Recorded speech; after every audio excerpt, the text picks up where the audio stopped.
আসসালামু আলাইকুম। এখন বর্তমানে আমি সৌদিতে আছি।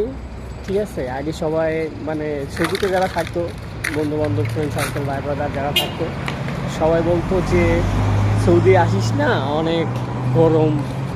ঠিক আছে, রাস্তায় কিছু রাখলে সেটা গুল্লা যায়, স্যান্ডেল রাখলে স্যান্ডেল গুল্লা যায়, ডিম দিলে ডিম সিদ্ধ হয়ে যাবে। ঠিক আছে, এমন অবস্থা। আমি বিশ্বাস করি নাই, আসার পরে মনে কর জিনিসটা বুঝতেছি যে কেমন আসলে এই ঠাড়া বড় রোদের ভিতরে মানুষে দিলে মানুষ পুরো শুকায় কাঠ হয়ে যাবে।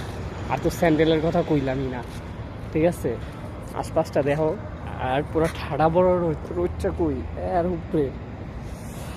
দেখো সৌদিয়ানরা কেউ নাই, রাস্তায় একটা কুকুর নাই, আছে কিছু আছে নাই, পুরা রাস্তা ফাঁকা।